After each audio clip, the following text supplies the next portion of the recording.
Cocaine is a full body lie. Ooh. So the whole idea is that you're feeling different the entire time. So of course it is. Ugh. Coke is just there. Coke's like your mom. Like, you got this.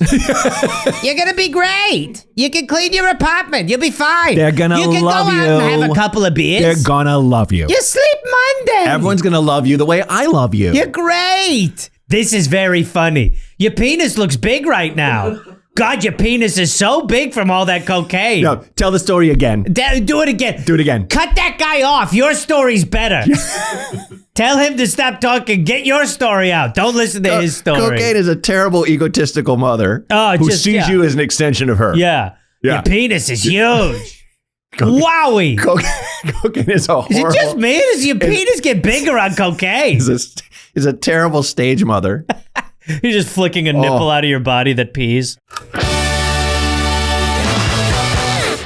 Welcome to Tank Top Talks with Matt Braunger. I'm your host, Matt Braunger. Here are my stand-up dates coming up. Austin, Texas, August 20th to 22nd. Grand Rapids, Michigan, August 27th. Indianapolis, September 10th to the 12th. The live special taping in Berkeley, September 18th. Raleigh, North Carolina, October 1st to the 3rd. And Birmingham, Alabama, October 22nd to the 24th. I am off for the summer, so catch me if you can. You know, tank tops are ridiculous, but they feel good. And the reason why they feel good is because they're absolutely ridiculous. Gareth Reynolds, let's talk about your tank. Great. I want to say, first of all, Matt, I'm excited for your special taping. And also, it's Raleigh, North Carolina. They'll get on your ass. Did I say Raleigh? You said a version of that. Oh, you're right. Raleigh. But let's talk about my tank. My tank top is mezcal, no ice. Yes. I believe it's mezcal, now that I'm going to be nervous about pronunciation. No, that's right. You got it. And these are just two separate sentiments. Mm-hmm. Mezcal, great to drink. Yes. Ice, leave my city. That's right. Yeah. So this is what my tank top represents there you to go. me. Yeah. Should we talk about what yours means to you? It feels like it's very... This is the tank top I am not allowed to wear in public, according to my wife. Why? And she's right. Because it's your merch? She's right. You know what I mean? You can't wear your own merch? I can't is strong. Shouldn't, yeah. It's kind of my thing. What about the daughter? Can the daughter wear your merch? Yeah. Okay, that's good. Yeah. That's a good loophole. Like a little baby tank for her. What about the wife? Maybe she wears the tank in... No, not happening. You'd have to give her a cold $5,000, I think, to wear that. Okay. And she just like, no. Right. Frankly, not a fan, you know? Yeah, but that's the whole point of relationships, isn't it? It's true. Eventually, you're like, remember the thing that got me here? You're just following a band you're now sick of. I feel that all the time. Like, I was very charmed. Remember the beginning? Still me. How great I was? You're over that? This hasn't gotten old, has it? Or like when the eyes start to roll, you're like, I used to love this sort of stuff. Oh, dude, yeah. I was over at a dad's house, a friend's house, where our kids are the same age and are old friends. Uh-huh. Old friends since daycare. Absolutely. They're both 5. Yeah. And he and I are, I'd had like 2 Modelo's. I'm driving, so I gotta, keep it. So keep 2 of 5. 2 of 9. Yeah, 2 of 9. Yeah. And he got into, he had a Negroni and he had a margarita and then he had some beers and stuff. And he's like, he's at home. He's not leaving home. And it was very funny because his wife came home and she's got a really high stress job. And she gets home and she sees him and I see her eyes just glaze like, shit. The thing I'm just like, he's hammered. You already lit? And he wasn't bad. No, but still. But I knew the look. Checks in the mail. I've seen it in my wife's eyes many times. Now, is that because of the child? No, just kind of like, she went and poured herself a big old glass of wine. Yeah, as she should. I got to catch up. Yeah. But it was a thing of, it wasn't fuck. It was, okay. Like a little like, a little like not as negative as I think I'm selling. Can I be honest? I empathize with the husband in that. He wasn't bad. I feel bad for him because I know the feeling of trying to cover up how drunk you are. Sure. And it's quite a mission. And listen, 3 kids. Oh. I have 1. Oh. Yeah. Are you snipped? What's that? Are you? Oh, 100%. I got mine. Nice. Just got mine. And I just got mine. And then you have to ejaculate 30 times in 3 months. Sure. And is that the number? I think it was. I forget. At least my doctor told me that. And he said, film it and send it to him. Why did he make you let him watch? And then he said he'd Venmo me $5 each time. 30 times in the next half hour. I'm going to sit right here. Yeah. And then I send him the videos and he's like, can you put a finger? And like, it's really weird, the stuff he's saying that just to make sure that it took. I don't know. He's really good. He's a doctor. He's a doctor for sure. He had a coat and a guy. But I realized as I was going through my 3 months, I was like, I don't think I've I towards the end, I was like, I got to get I got to Sure. cram. The exam's coming up. That's right. And so there were multiple days where I was going back in ways that I haven't in a while. Sure. Back to backers. Yeah. Wow. Yeah. Yeah. College days. College days. Yeah. Yeah. No, it's good. It's nice to be snipped and to The relief. have that, that knot in the back of your head of like, That's where yours comes from? My cum? Yeah. Yeah. It's all, I've all been back there. Cerebellum. It's all back. I didn't know that. Cerebell cum. I was going to say it, but I thought it'd be bad. No, Thank you. There's no rules. Ah, beautiful. No rules. There's a rule. No sleeves. That is no true. sleeves. That is true. Anyone refuse to wear the tank top? Well, the first guest we had was Steph Tolev, and she just had a muscle shirt. She called it a muscle tank. And I'm like, well, it's not. But I'm also like, as I've said many times on the show, I'm not going to argue if a hot dog's a sandwich. Right. As long as you don't have sleeves, we're fine. Sherry Cola, when we did the live one, she really wanted to wear like a light jacket over hers. And I'm like, fine, you're here. You're my ringer for the Netflix as a joke fest. Okay. So I'm not going to be like, no, everybody's got to, That can be interesting. I like that shade for you. It's a thing where I want to get a bunch of people on here and get them in tank tops that don't wear tank tops because I don't really wear a lot of tank wears tops. them? People on vacation. If I'm on a beach, if I'm next to a pool. Yeah, I get that. That's when I got to play my inner 80s dad. Right. Case of cold ones. It means you could smoke around the kid a little bit. Just ripping heaters right around my kid. Yeah. It's funny, the generation now where they're just like, if you smoke, you're just going to die. Like they think you'll die that day. Last time you had a cigarette? 2009. Yeah, see, it's been a long time for me too. Yeah. Have you ever vaped? In front of never. Yeah, I did that. No, because my thing is always my favorite buzz is definitely alcohol. Yeah, and I would love the feeling of a couple cigarettes when you're buzzed. Yep, just the best. The best. Still think about it. Oh yeah, but it's like I've never. Even more, I'm like, oh, I'm lit at this party. We got a sitter. It's okay. We're all having drinks. And I see people smoking. I still don't go, I want one. I don't think that addiction hit for me. Oh, I was hooked. Really? Oh, yeah. How many did you smoke? Oh, so many that every cigarette, I was like, why am I doing this? Yeah. I literally, at my peak, probably 30 a day. Oh, wow. I was banging them. Yeah. I think I had an axe to grind with everything, and I thought that cigarettes was a way to sort of... Oh, yeah. Yeah. Oh, yeah. Well, I remember smoking. In my lifetime, I smoked in my home regularly. Yeah. Found it fine. Yeah. Had a cat. Yeah. Lifespan probably was shortened. Sure. So, but I wasn't thinking anything of it. I was just banging them. Yeah. Love it. In my 20s, I lived in Chicago and you could still smoke in bars. And I remember I hated having to wash my clothes every day or 2 days, but, or not being able to wear like a jacket again, but we have different standards. I did love to rip a butt just inside. I would go out stinky. That was awesome. I didn't even notice that cigarettes had a bad... Well, and I'm sure I'm looking at things through my now dad who picks shit up eyes. Yeah. In my 20s, I probably was a lot less stringent about that kind of thing. It probably didn't bother me that much to wear the same pair of jeans 2-3 nights in a row, for sure. But I remember being aware of getting on a bus and being like, oh, that's me. That's Camel Lights right there.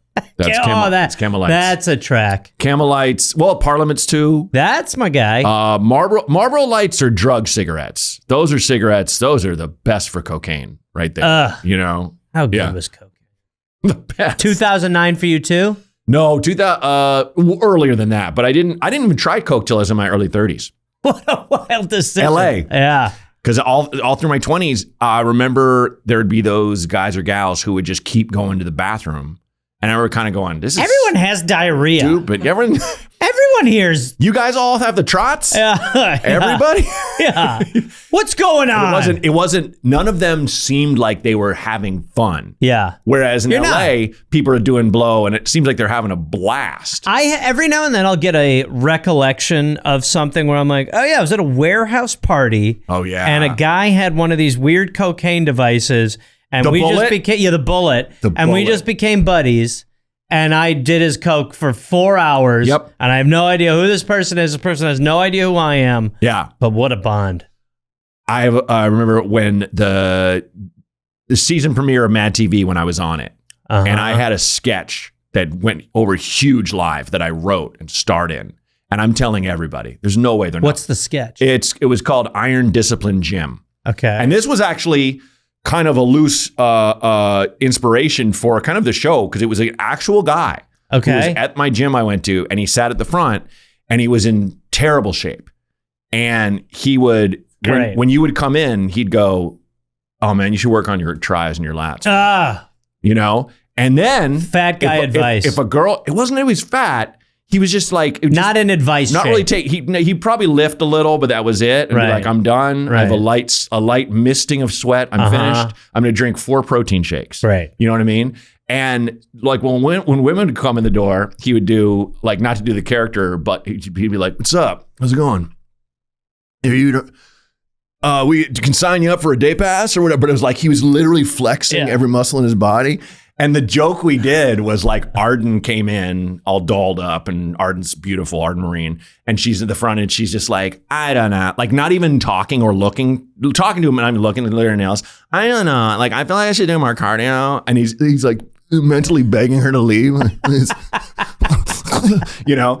And then like I cramped so hard that like Bobby Lee, the masseuse, has to come out and work on me. And he's like, "I'm not doing this again. Right. You need to actually exercise." So there was actually that guy but so anyway, I was like, that's going to be in the premiere. There's no way it's not going to be. And of course it's not. Of course they loaded it all with every star Bangers. Of the show's pop culture reference was the bread and butter of the show. You know what I mean? So but you after the taping were like, no, but I was at a party for it with everybody, and some rando was like, "Dude, you had a bullet." And I was like, "All right." And I went and blow, and the whole time I'm watching, "When's my sketch?" Never airs. And in my head, all I'm thinking is I told everyone to watch this thing and I'm not in it. And that's the sort of thing too, as the party's going on, your doubt is creeping in. Of course. You're doing math. Yeah. You're coked out of your titties. Well, and you're also like, that's the thing about like when you initially do coke, oh, it's the best. Literally half an hour later, you're like, what have I done? I always remember that there was always the moment on coke where I'd go, "I can't believe it's only 1:30. Like we're having the best," and then it would flash to like 6:45. Sun coming through the blinds. "Oh no!" Yeah. The birds are like, "You prick." And you'd be like, "Oh no!" Yeah, ruined. And next day toast, ruined. Ruined. And do you know Matt Dwyer? Yeah. Yeah. He had like a toss off line where he's like, "No one ever woke up the next day and went, man, I'm glad we did all that coke. Never. I'm glad. I'm glad we did that." That's what I never understood. You can be hungover and be like, "Last night was crazy. Yes. That was fun. I can get through today. I got to exercise. I eat a banana." I never understood being a cokehead because of that, but then I guess it was the idea that you could just wash away. You were postponing the coke over, right? Where you would just be banging more lines. Ooh. There's an Atmosphere line about doing a couple leftover bumps and cleaning your apartment after a party, and I was like, that does resonate. Yeah, by 4:30, I'd be like, I'll do one. I had someone told me like they're like it's actually good for a hangover, and I was like, I don't need to know that. That's of course it is. That's bad to know. Cocaine is a full body lie. Ooh. So the whole idea is that you're feeling different the entire time. So of course it is. Ugh. Coke is just there. Coke's like your mom. Like, "You got this. You're gonna be great. You can clean your apartment. You'll be fine. They're gonna love you. You can go out and have a couple of beers. They're gonna love you. You sleep Monday. Everyone's gonna love you the way I love you. You're great. This is very funny. Your penis looks big right now. God, your penis is so big from all that cocaine." No, tell the story again. Do it again. Do it again. Cut that guy off. Your story's better. Tell him to stop talking. Get your story out. Don't listen to his story. Cocaine is a terrible egotistical mother who sees you as an extension of her. Yeah. Your penis is huge. Wowie. Cocaine is a horrible... Is it just me? Does your penis get bigger on cocaine? Is a terrible stage mother. You're just flicking a nipple out of your body that pees. Have you ever been to like a casting thing where it's you and a bunch of kids? Like there's your group. I legally am not allowed to be in that situation. Oh shit! Still? Yeah. No, it was a great. I didn't even understand the problem. You fell asleep without your pants on. Yeah. On the lawn of a school. Which is I didn't realize it was a school. I thought it was a park. It's so close to the drawing room. I've definitely. I don't know if it's kids. I've definitely been like oh, are you guys seeing non-Chinese mothers for the F? And I'm like, yeah, no, it's fine, Yeah, but I've definitely, I don't know if with kids. Well, because it's just, typically your moms with them, they're fine. But that stereotype's there for a reason. And there will be that mom that's like, no, do it again. And it's kind of like, don't, and you see their, faded glory in their eyes. And the kid doesn't give a shit. Yeah. It's like that girl's from who was on iCarly, wrote that book, I'm Glad My Mom Is Dead, which is incredible. Yep. But it's also funny because it's so tragic. Because she's just like, I never wanted to be an actor. She's been on all these shows. That was the thing. And you're like, when I was a kid, all I wanted was that. Sure, me too. I really wanted my parents to be, but they were just like, they really fucked me. But you could have been someone. I could. I remember I made my mother take when I was in 5th grade, Polaroid pictures of me, like the SNL pictures. Oh, where it's nice. like in between commercials. It's like, I was like, take some of these. Yeah, great. My mother's a tiny British woman, had no concept of what I was asking for. And when she would question it, I'd be like, you're not understanding the project. You're just a weird British woman who's not supportive. But yeah, no, I mean, I've definitely been to those things where, you do feel the children are. Yeah. Their childhood is my first gig. What about your kid? No auditions? No, hell no. Because parents in the business? No, we don't know any parents, weirdly enough, or she doesn't have any friend that go in on anything or things like that, casting calls. I think every parent is of the same mind state of like, not my kid. What if she starts asking? Have you talked about this? It depends how early. If it's, we're going to wait, I think. If she wants to perform, she loves attention, sure, but we're not sure if she just wants people to do what she says. So it could be, right? So it could be like movie star, it could be CEO. I don't know. So it's kind of like, I think that she's got boss genes, and she doesn't care. Oh, huge. And she doesn't care. Like she will go to a party and be like, we're building a fairy house. And kids are like, I got a function? Sweet. Why do you guys keep going to the bathroom? Focus on the fairy house. Jesus Christ. Allergies? I'm an actor. They they're going off to get sticks and stuff. Yeah. And the kids love like it. They love having a thing to do. All right. And they're like, and it was really funny watching her and these little boys and girls, and they're doing dances to make the fairies feel welcome. And they're like, I think I should go like this. And I'm just like, you guys are at a Fish concert. They're doing all these really goofy white people dances. And I'm just like, wow, it's kind of beautiful. But yeah, there's I think she's not unimpressed, right? But she's seen me on screens, and she's been to see me just at all ages shows at a brew pub once, kind of thing. But so I think she's not that I am show busy, but I don't think she has. There's something to the idea of being there with a parent and watching them get in front of people and be in charge of the situation that is. Got to be cool or interesting, at least imprinting. Well, yeah. I mean, I mentioned this in the show, but she walked out 10 minutes in and said to my mom, said to me later, the stuff you said about me was really funny, but everything else was so boring. So she's a kid. Of course, it's terrible for her. That is so great. So yeah, it's perfect. Watching her walk out. Now, will she come to your special taping? No. She might come along.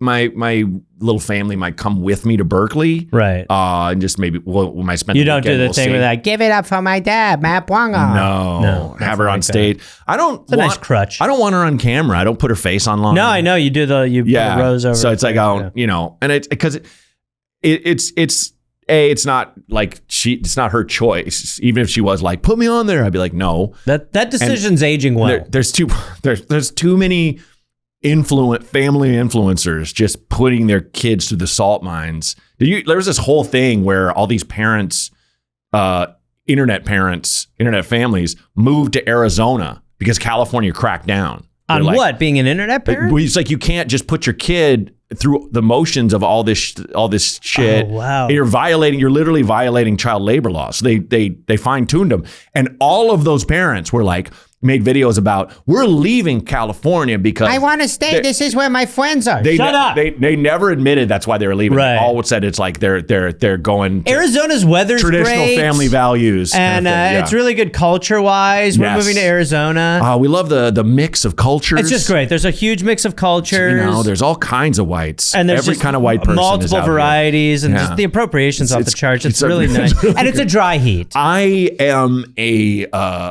almost a connoisseur of air conditioning. Raising I love air Elizabeth to be a lizard. I love needing air conditioning to survive. We hate outside. We've always loathed outside. Not a big fan of water. And I don't like frying pans, so you can have cook on the floor of the outside. And I call concrete the floor. But what about the Costco guys? I mean, that's the the people talking. Yeah, I like the people that kind of debunk those guys. They go, no, this stuff isn't that bad. That's as a child. Like I have a guy I follow who's like a nutritionist who's like, I actually do eat cereal sometimes. But in general, the idea of that guy was so desperate to bring his whole family into influencing culture. Oh, wait, that guy who's like, nobody understands Booms. us because we have like 15 kids or whatever. No, the boom guys. You know the Costco boom guys? No, okay. You don't know the Costco guys. I'm talking about something. Sorry, go ahead, please. Oh, Matt. Oh man, you missed. Illuminate me. Oh, how do I even start with AJ Big Justice? You know the Rizzler? Sure. Okay, so the Rizzler was part of so there was a guy named AJ. Okay. And this is exciting to tell someone about Costco. I feel like your father. Should I adopt a Welsh accent? Yes, absolutely. Is he from Wales? He's from Wales. Clear your throat a lot and keep repeating yourself. Act like you're on cocaine, but you've never touched it. So this guy AJ, he's a crazy guy, and he takes his kid to Costco, and he's like, "Well, Costco guys, we like it when you come here for the free samples." And then his kid's like, "But Costco guys, we like doing this." And it's this whole thing about pro Costco. Okay. So whatever happens. I'm pro Costco. I love Costco too. It goes viral. And then they start doing more stuff about Costco. But then they also have the boom meter, which is how they rate things. So they'll taste. So then eventually it kind of morphs into like, they'll go to a sandwich place and they'll go, that sandwich is really good. It's a boom, boom, boom, boom, boom, 5 on the boom meter. And it's getting out of control. Wow. And then they're bringing in the mother and the sister, and then the Rizzler's a part of it. And then so it's this whole thing. But then we're all, basically everyone who's watching it, we're all going, this is so bad. And I'm so I hate watching these people. Oh, yeah. And I hate this guy and his family, but I can't stop watching how annoying they are. Right. And this goes on for about a year. Okay. And they're huge. I mean, they're, lots of numbers and all that, but they came out with a song, of course. And it's like the Bears Shuffle caliber creativity.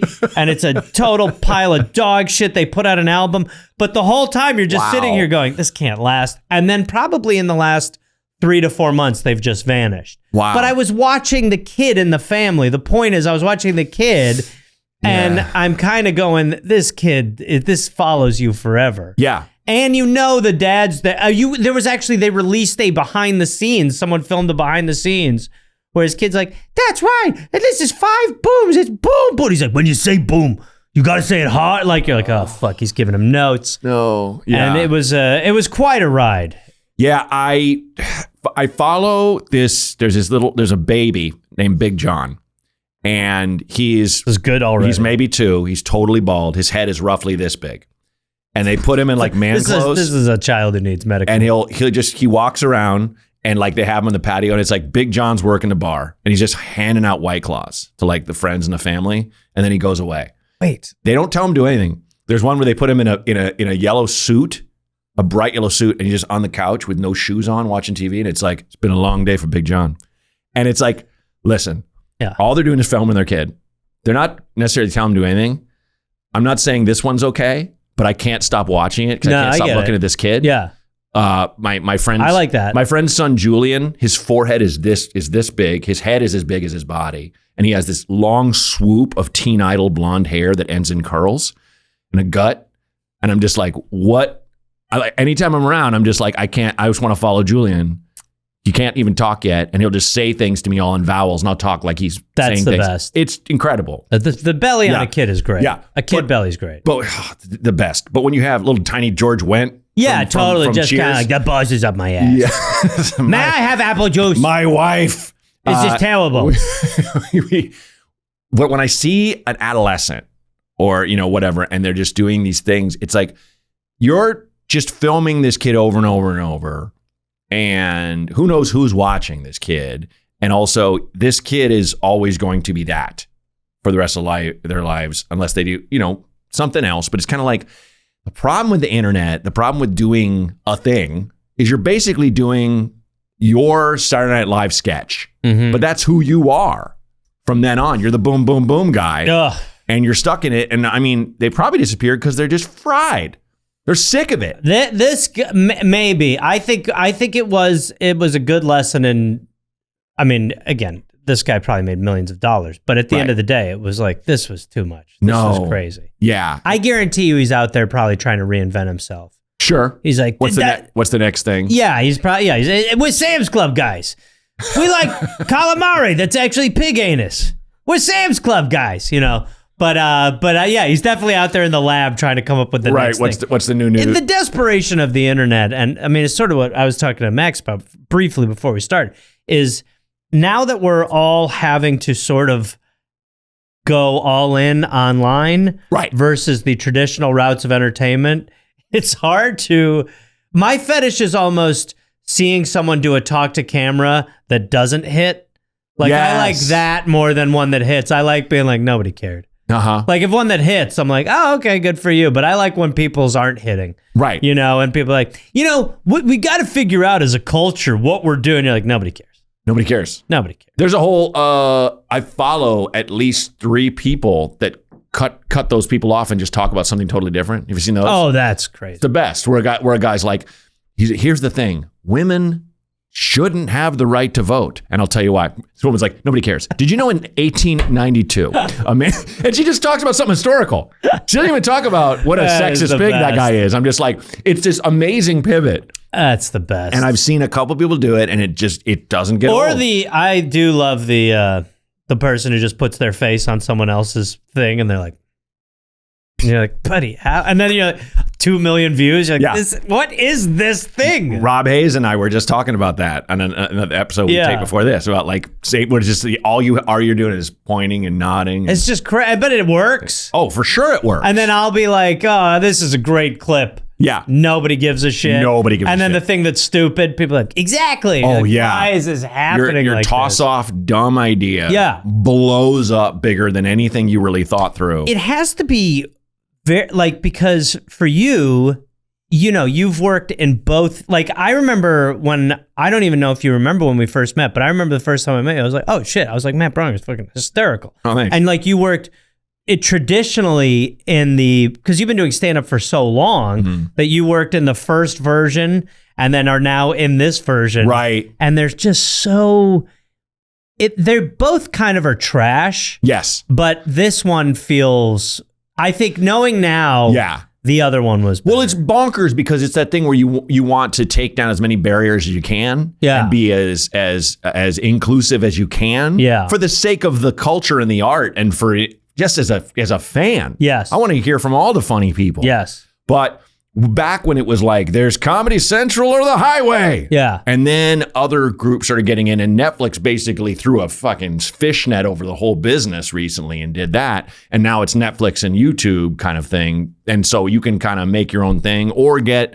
a special from them and hope it does well or it gets buried. And so I kind of have gotten pigeonholed as like the Comedy Central era a little bit. Mm-hmm. But the thing that I keep turning to is like, I can do other things and not, I think you kind of just have to take the desperation out of it as an artist if you can, because I certainly had that where I'm like, what's the thing? What's the next thing I do? I found myself, because I've been making these videos about like funny memories from like when I was shooting something with somebody, I just did one about working with Peter Stormare, who is like the devil and the bad guy and fed Buscemi to the wood chipper. Yep. And how he had a little Hello Kitty backpack and he's a girl dad. And he did this show that I was on that filmed in LA just to stay in LA to be with her. Because he was always getting flown to Belarus for 6 months and be like, I'm missing so much shit.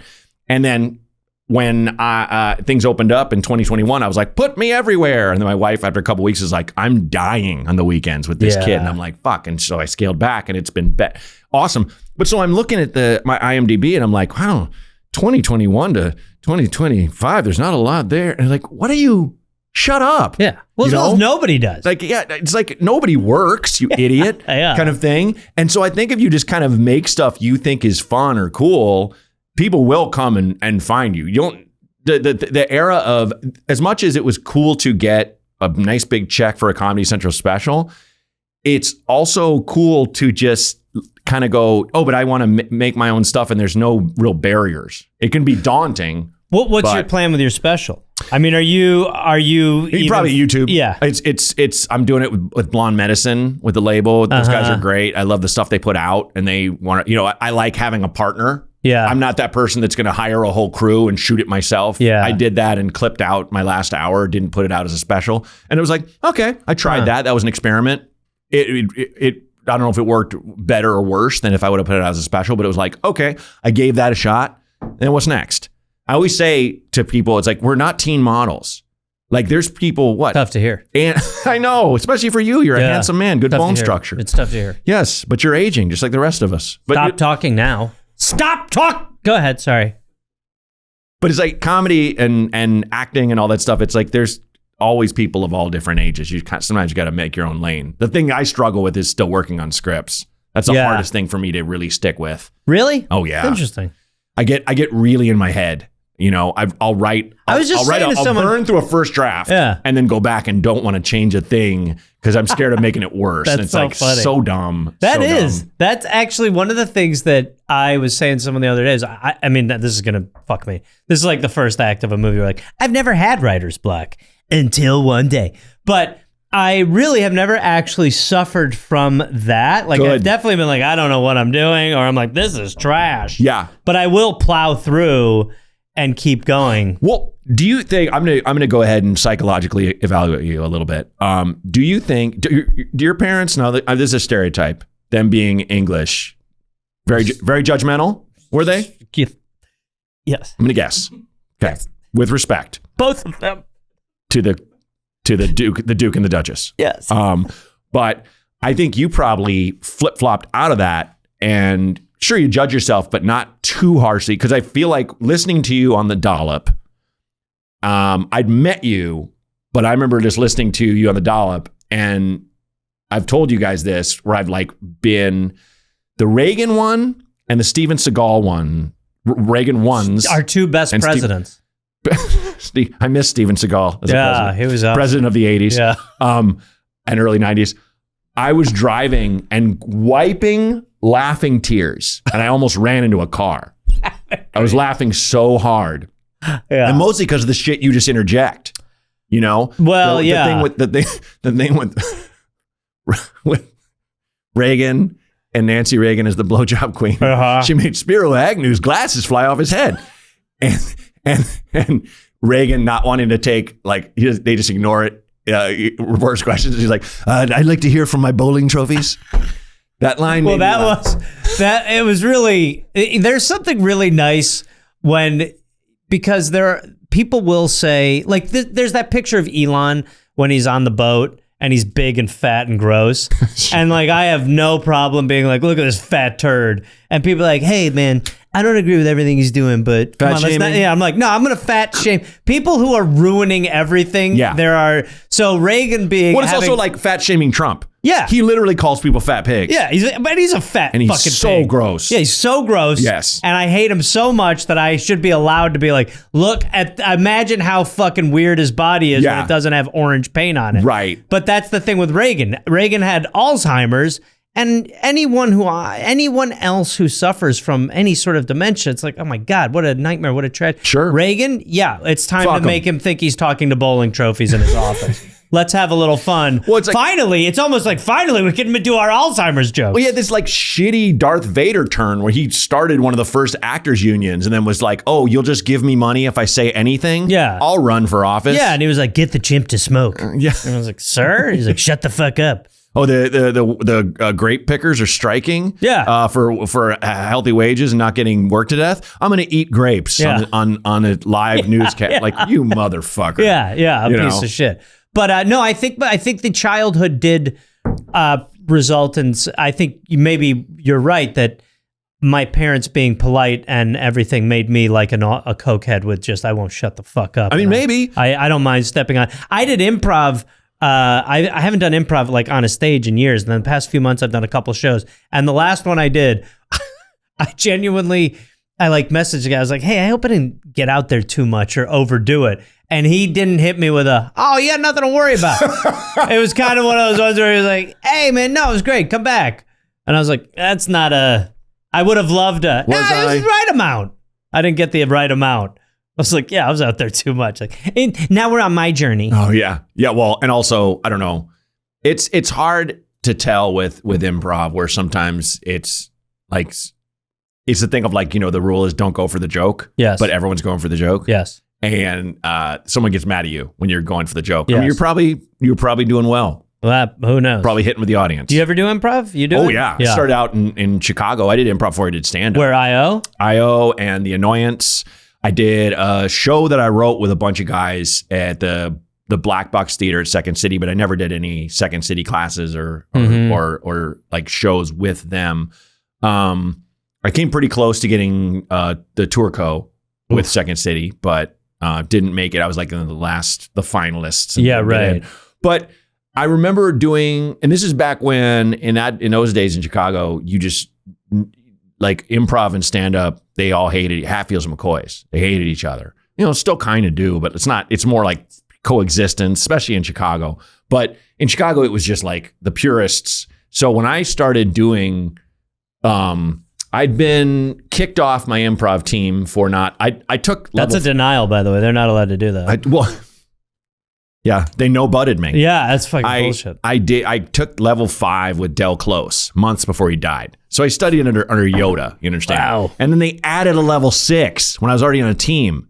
And they're like, you got to take level 6 to stay on the team. And I was like, no, fuck you. With who? Peter or whoever, And so they were like, my coach called me and was like, you got to take the class or you're off the team. And I was like, I guess I'm off the team, man. Wow. And I'd done a couple open Line mics. in the sand, Braunger. Well, I just felt like I was loving stand-up and I was meeting these guys and gals who were like taking really cool chances. And also it was so much more fun.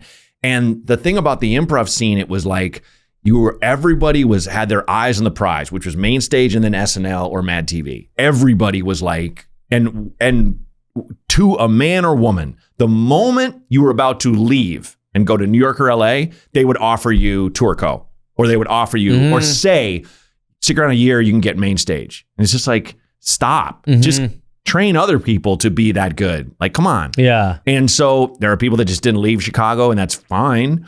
But like, I knew I didn't want to be there all that time. Anyway, so doing these open mics and stuff and meeting, like Kyle and John Roy and Mickey Betancourt and Emily DeRizes and all these people, Kumail and Pete, and like kind of going like, and Hannibal. And we're all doing this open mic on Monday where everyone's doing a new 5 minutes every week. I was just like, I'm in school. Yeah. I might be getting too drunk certain nights, but I'm in school. This is great.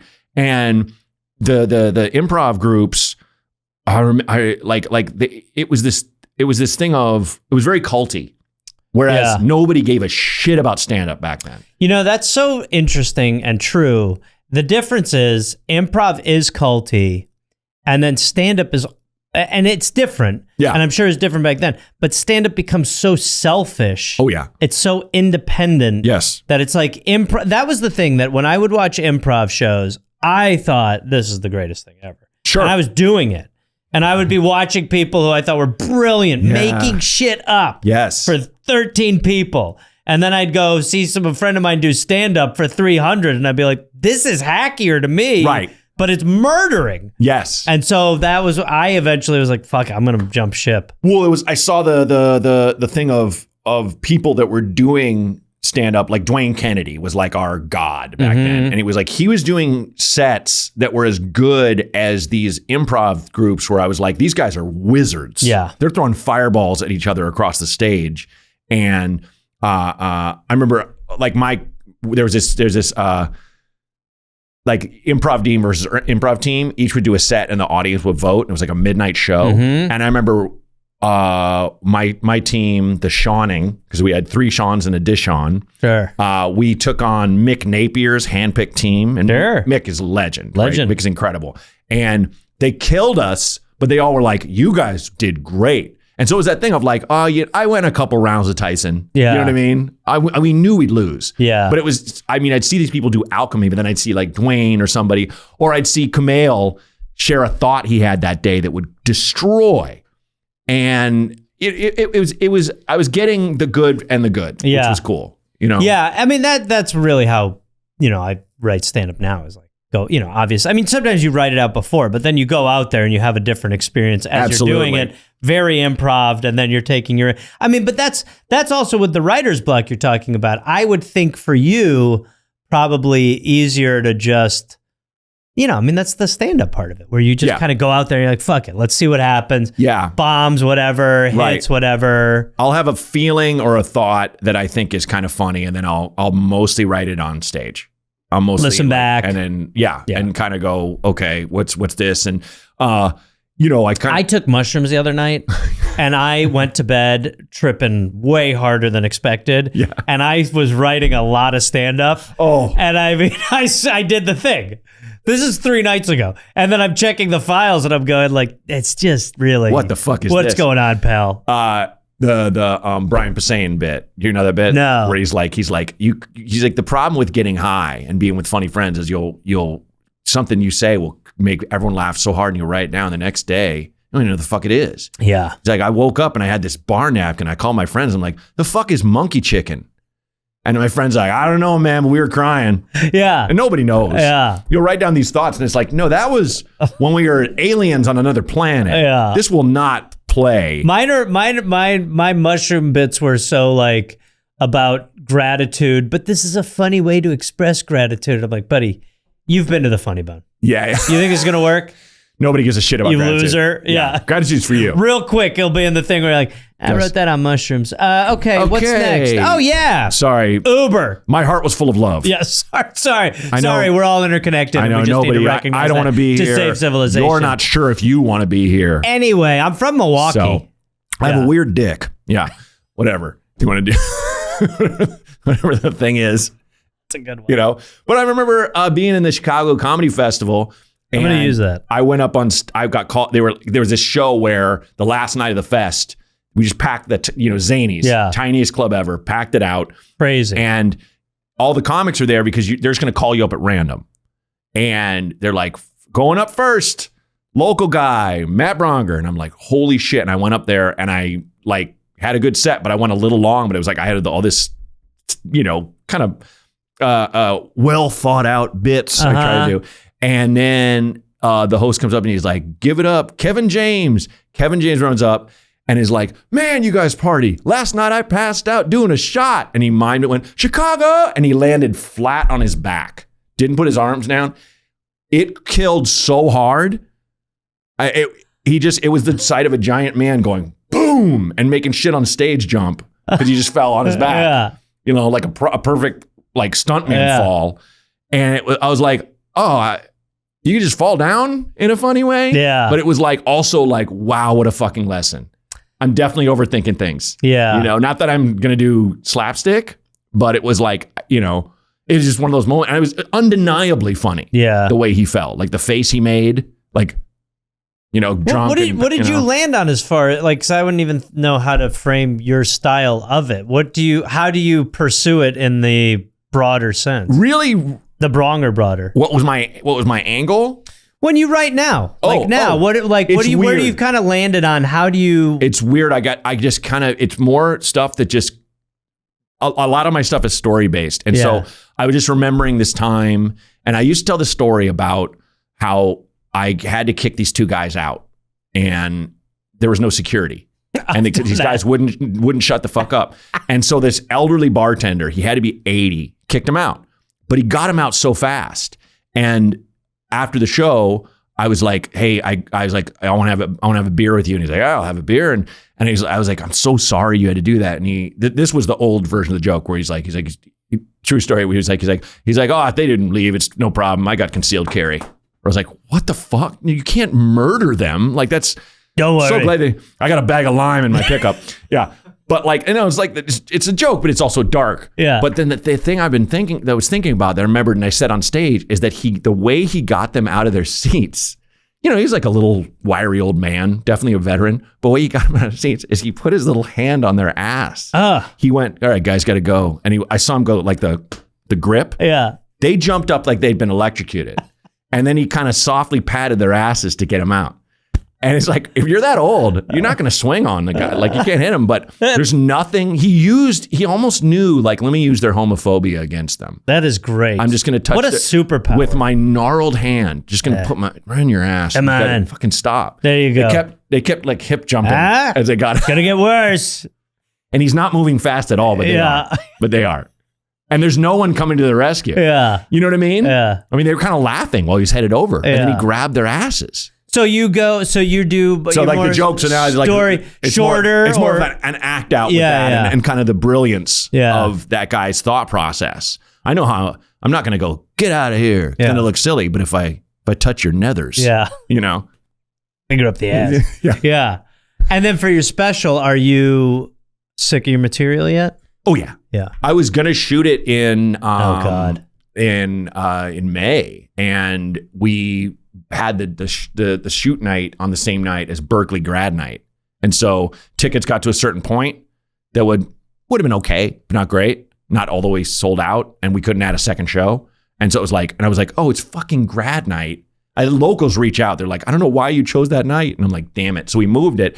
But the cool thing is I did a 4-nighter in Florida that was mostly a clean room. And so I got to move stuff around and try different things. Mm-hmm. And they were kind of like, down for whatever, pretty old crowd in Florida. So they're kind of having fun with it. So I was like, oh, so you just kind of go, all right, what am I sick of with this joke? Yeah. Maybe give it a rest for a second, come back to it. Cause you come back to it and I saw this great thing. What's his name? The guy who wrote, New Zealand guy. He wrote, I think What We Do in the Shadows. He was in that Tika movie. Watiki. That's him. And he had this great clip where he's like, I do a weird thing where I'll write a script and just throw it away for like a year. And then I'll read it again. And then I'll throw it away for real.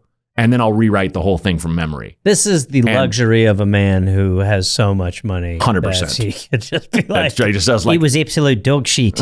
Yeah. Fuck it. Going on holiday. Yeah, exactly. No, but that definitely happens. The low grade version of that is being a joke writer to go, let me toss this. Yep. Let me not. That happens. Not lean on the thing of which I find is death. Oh, I know this will kill, so I'll trot it out. And then everyone can see the weariness in your eyes. It happens. Like, well, sometimes that weariness actually does kill the bit itself. 100%. Sometimes you just go, what happened? Yeah. Something changed. I had it forever, and then now it's not as good. People can tell. I had that on. I recorded a special in fucking October that still hasn't come out. Okay, it's awesome. And but the one I recorded before that, there was this whole thing about like when I'd lived with women and they're putting their hair on the side of the shower, and it was a whole thing, and I would go listen to the time when it was murdering. Because it still did well, but I didn't have the fucking left on the peak. Right. And I'd go back and I'd find where it left on the peak. I'd listen to it and I'd do it verbatim. And it was something had changed within Dumbo. Yep. Where there was the feather no longer. And I couldn't I recorded it and everything. Yep. But I still couldn't be like, it wasn't as good as that one show. It ain't music. It ain't ballet. You don't know what you kills in the first show will not in the second show. Yeah, the craziest thing. You'll say it exactly the same There's way. even stuff in the last special I recorded where both shows I didn't get it. And a joke that I'm like, it's awesome. Yeah. And I just had to be like, fuck it. It's not I don't know. Didn't happen that night. Yeah. On the special Shovel Fighter, the recorded live version, because I did the album first. And Constance heard the album and they're like, let's just do this as a special. The live version, the Shovel Fighter bit, they were kind of confused. They were laughing because it was weird. And the album recording, it crushed. Because it's just a really weird thing. Making fun of people who say like, oh, I have the hardest job. Yeah. You know, or showbiz is the hardest job. That's the best. And I just came up with what would be the actual hard. If you had to fight someone to the death with shovels, that'd be the hardest job. So like, you know, it was the stupidest. And I cried because they made me kill my friend. You know, it's these levels of how bad it could get. You know, well, I've been writing a lot, so that's tough too. It's really hard. Writing is hard. I had to throw my thing away. Oh yeah. My thing with writing is easy for me if somebody wants it. Like if I have an assignment. Yeah. Because then I'll burn through it. That time management, or that you think that's? I think it's just creative juices. You need to be funded to be. Right. Not necessarily funded, but. I used to do a recap of Game of Thrones episodes, and I didn't really know all the characters, so I'd make up names for them, and like all the fans hated me, you know, because I'd call someone like disrespectful. I call somebody like Aryan Joe because they were super white or whatever, and like, but I can type really fast, so I just watch the episode and be writing commentary, and I'd be done when the episode is done, you know, and like just like. You're throwing shit. Whoever's into this is into some really weird kinds of fucking, you know, something like that, and kind of just outside looking in. Because I have a kind of a love-hate thing with Game of Thrones. I think it's amazing, but guys who lose their tits over it, I think are just like, oh, you just want to jack off on a shield. You know, well, first of all, yes, I would love to. Sure. I mean, I have to do 30 jackoffs in 3, but mine, I'd love to have a couple of shields. Bring in some medieval shields. A load shield. But I didn't watch it. Wait, this is a load shield. I'm not. Give me my money back. I don't want this shield. Unfortunately, all sales are final. Drawbridge going up. Hey! It's just, fucker! God damn it! Look, leave. Fuck, I'm supposed to use this for you. Leave. Still there.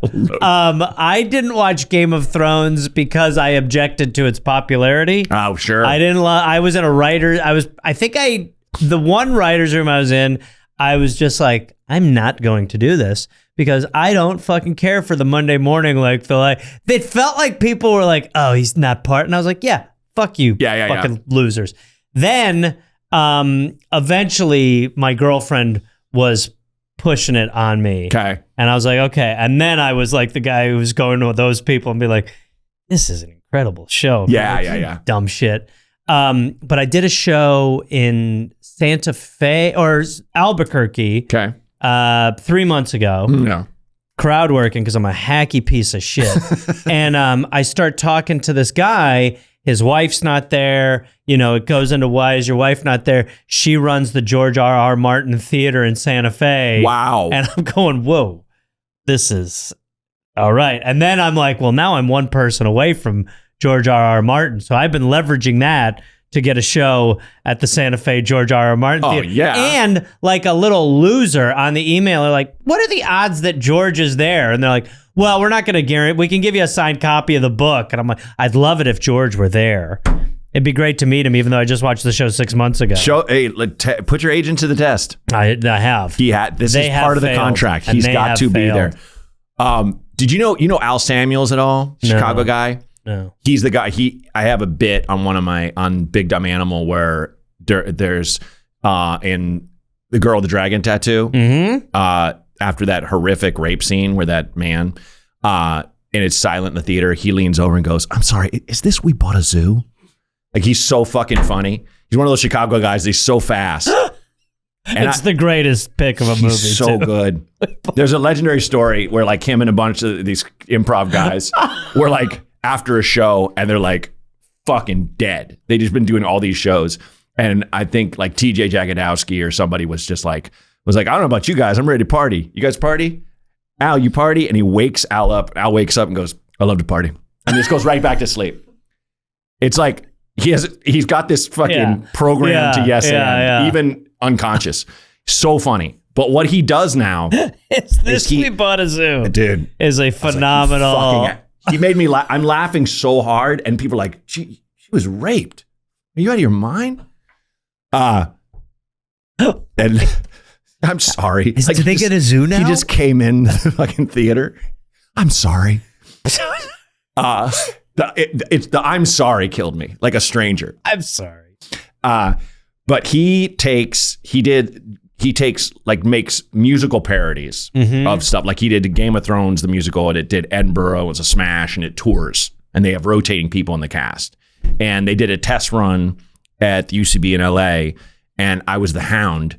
And great role. But I had great role for you. I had one line because it's the girl, she who has no name, sings a song. I have a big friend, and we ride together, and we kill people, blah blah blah. And I care for him, and I know he cares for me, and his name is. And I just open this back door and go, "Shut up, cunt!" and shut the door, and it kills. It's so fucking awful. This is a young woman, playing a child. It's an actual woman, But all of the shows are really funny, and Chris Grace. Yep. So they did a touring thing of 50 Shades of Grey, all right, and it's totally all these things are satire. They're kind of really making fun of these shows.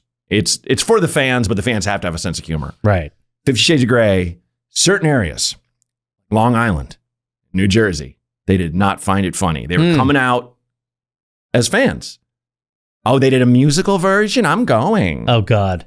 Chris Grace was Christian Grey.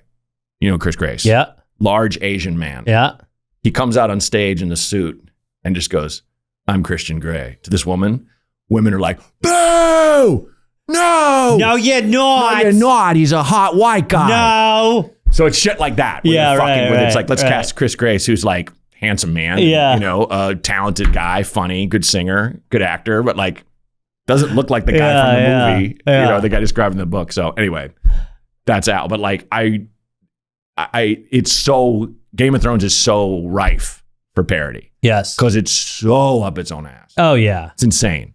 Yeah, I got in at late, and I was just kind of like, oh, you get even a light on your podcast? Wow, you love the light. Matt loves the light. I love a light. Oh man, my wife has one that says time to orgasm. I never have enough material. Sometimes I can't even get on stage. Sometimes I'm. Now when I'm doing my act, I can't finish unless I come. The Louis C.K. No, that is adorable of you. Well, I'm about to take my movie on tour, Matt. Okay. And this is my segue. Let's talk about that. So, made a movie about a stand-up, shot it on the road, didn't tell the clubs that we were making a movie. Oh, I love it. I would just you'll appreciate this style of working. So it's like basically about a comic who hasn't been on the road in 10 years. And he goes back out and he's kind of like navigating it. It's very pathetic. You saw Punchline? Yes. Tom Hanks? Did you have the breakdown crying moment? No, but the whole movie's got just in the middle of a headlining set. My dad wanted me a doctor. Is that movie good? As a kid, I loved it. It's probably loving terrible. It as a kid. But I thought it was so incredible as a kid. I did too. And really why is because stand-up was so... Like, I was like, what the fuck is it like to be, you know what I mean? Like the wish fulfillment of watching. Yeah. So it is so funny to do stand-up and now. Seeing someone, like I love that scene in Freaks and Geeks where Martin Starr is crying laughing at, I forgot, is it David Brenner or somebody? And but as a child, when you see someone, I remember listening to George Carlin and crying and being like, wow. And then this is the coolest thing. It feels so good to laugh. That's why Punchline seems so great, because you were like, oh, you're getting the behind the scenes accent. Right. There was something about that.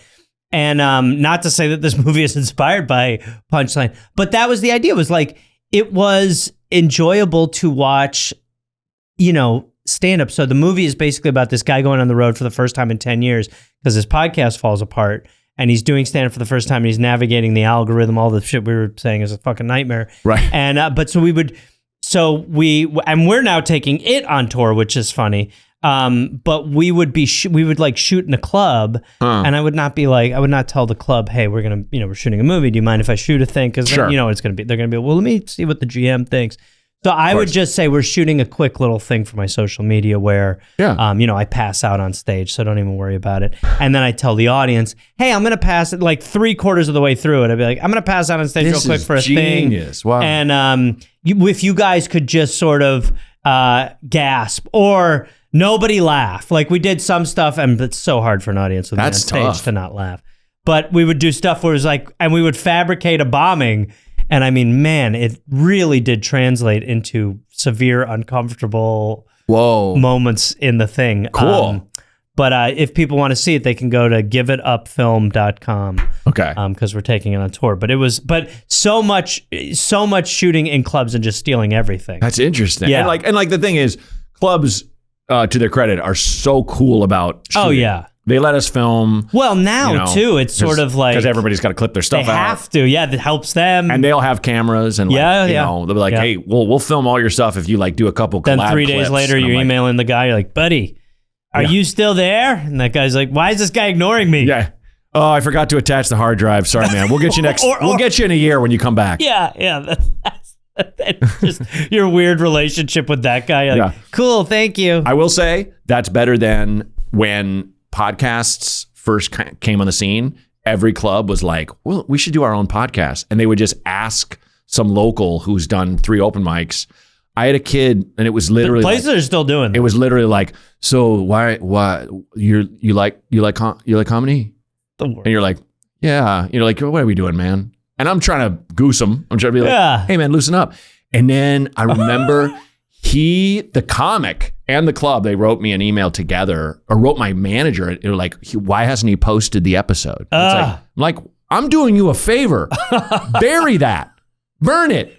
Burn the hard drive it's on. I was very clear. It's awful. This should not happen any longer. Oh, it was so bad. I've had those where, I did one time or you do the thing where you go on the road and someone reaches out and they're like, will you do my shit? And you're like, I have a sad little life on the road. Sure. You want to? Oh, yeah. I'll come 2:30. You come to my hotel room and we'll do a show. Sure. I had that happen once. And then the guy halfway through goes, the point of the show is like drug stories. You could tell some good drug stories.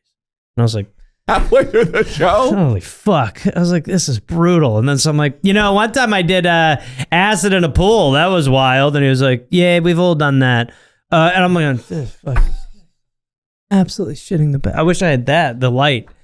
Just someone to fake the light. It'd be great to have someone follow you with a light for your life. It'd be funny if you just were like, because I have got to like rein myself in when I get that moment, because that would make me pissed off. If the guy told me that, I have to, because I don't want to be, I've flown off the handle enough in my life. Or said something rude or something. Right. Not a tough guy, but just like, what the fuck, get angry. But like, I think it'd be funny if you're just like, I got a drug story. Just my phone, an ambulance, and then leave. Don't even, just it was in my room. The worst That'd acting. be the best move ever, to actually in my room. Don't steal my shit. Just be like, I'm starting a new life in your hotel. May I have another room? I'll pay. I do not have ID. My son in my second family was hit by a car. So I just got this ambulance notification. One time I did a bunch of coke and I killed a sex worker. Is that fun for your show?